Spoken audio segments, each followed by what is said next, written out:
Euclid's Elements, Book 3, Prop 7. If on the diameter of a circle a point be taken which is not the center, and from that point straight lines fall on the circle, that will be greatest on which the center is. The remainder on the same diameter will be least, and of the rest, the nearer to the straight line through the center is always greater than the more remote. And only two equal straight lines will fall from the point on the circle, one on each side of the least straight line. So long enunciation. We're going to prove two major things. So if we take a diameter of a circle, say AB, let's say C is the center of the circle. We pick a point at random, say point E, and from this point, if we have lines that fall on the circle, we're going to say that the line that goes through the center is going to be the greatest. So we're going to say that AE is the greatest. And let's get some other points here, F, G, and H. And so we're going to say AE is the greatest line. And as we get more remote from the line that goes through the center, the lines are going to become less. So AE is going to be greater than FE, which will be greater than GE, which will be greater than HE, which will be finally greater than BE. BE will be the least. So this will be the greatest, this will be the least. And the next thing we're going to prove is that if any line from this point to the circle, there will be only one other straight line that will be equal to it, and it will be opposite the least straight line. So we'll prove that a line over here can be equal, and there can only be one line over here that's equal to this line, not more than one. So that we'll hang on to that as for the second part of the proof. So for the first part of this proof, we're going to connect some lines. So we're going to connect FC, and let's just do that one at a time for maybe a little bit easier. Okay, so first thing let's do is let's look at this triangle. Triangle FEC. All right, when we look at triangle FEC, we know that any two sides taken together, this is problem 20 of book 1, any two sides taken together, so this side and this side, are going to be greater than the third side. So we know that CE plus FC is going to be greater than the third side FE. But we also know that FC is equal to AC because they are both radii of the same circle. So we'll substitute AC in here. So we get CE plus AC is greater than FE. But CEAC this is just simply AE. So AE is greater than FE. And that's the first thing that we're trying to prove. All right, now let's take a look at this triangle, triangle FEC, and another triangle. Oops, I might have done that in a different color, but let's do that in a different color.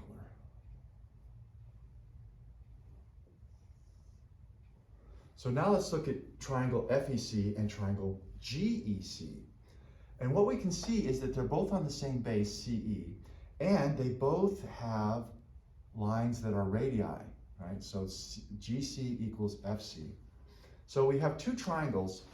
So let me look at so let's say this is this one and this one. So the two sides are the same. So we have one triangle and another triangle. The only difference is that they have different angles. And Prop 24 of book 1 says if you have two triangles with two sides equal to two sides respectively, but the angles are different, then the triangle with the greatest angle will be subtended by the greatest side. And so you can see here, the angle here for CE, for FEC, is like this, whereas the angle for GCE is like this. So this is greater than this, therefore FE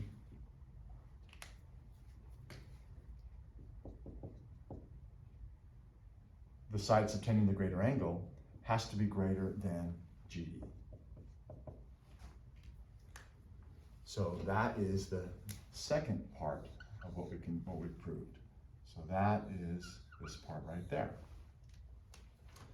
We can use the exact same logic to compare triangle GCE and triangle, oops, we better get it over here, HCE. And we can see again that the angle here for this is much greater than the angle here for the second triangle. And therefore, it will be subtended by the greater side. Therefore, GE, so using the exact same logic, we can prove that GE is greater than HE. And that is this part. So we're nearly there. Finally, we want to look at this line of triangle here. So let's look at triangle HEC. And again, we know that in any two triangles, so back to Prop 20, we know that any two sides are greater than the third side. So we know side CE plus HE has to be greater than the third side CH. But CH is equal to CB. They're both radii. So we can just substitute this in for CB. So we say CE plus HE is greater than CB. But CB is really just CE and EB. So we'll just rewrite that as CE plus EB. And this is CE plus HE is still greater than that. And notice now we have two terms in common on both sides. So can we remove equals from equals and the remainders are equal? So we get rid of these terms and we see that the remainder, HE, has to be greater than the remainder, EB. So HE is greater than this. And that is the final, that's the final piece of the puzzle that we're trying to do here. So that proves this first part, that if we pick a point at random on a diameter, the part of the diameter that goes through the center will be greatest, the remainder will be least, and as we get more remote from the center, the lines will get smaller and smaller.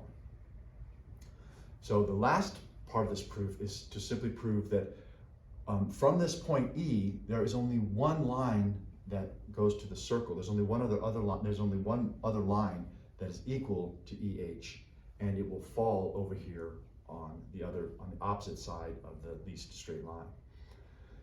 So to show this part, we're just going to look at this triangle here, HCE. We're going to take this angle here, and we're going to reproduce that angle here, and we're going to connect these lines. So let's say this is HIJ, let's call this J. And so we've made this angle equal to this angle, and then we're going to connect these lines. And what we're going to see is we have two congruent triangles through side angle side, because we have one side here equal, CE is in common to both these triangles. They both have a radii of the same circle, and they both have this equal angle here, right here, this angle and this angle. So we have side angle side equal to side angle side. Therefore, the remaining, so the triangles are equal, and therefore the base is, so this base is equal to this base, and the triangle to the triangle. So we have one line, so we have proven that if we start with line EH, we can draw one line here, construct one line EJ that's equal. And the final part of this proof is that there can only be one line that's equal. For if it were possible, let's try to pick another line that's also equal. Let's call it K. So let's posit, so if possible, let's have another line, EK, equal to EH. Well, if EK is equal to EH, but EH is also equal to EJ, therefore EK is equal to EJ. But if these are equal, that's impossible because this is closer to the center and this is more remote. from this previous part of the prop, we know that this has to be greater than this. Therefore, EK is also greater than EJ. It's both equal to and greater than, which is impossible. And that's true no matter where we put this other line. Therefore, there can only be one line that's equal to this line that's opposite the side of the diameter. That's what we're trying to prove. We conclude with QED.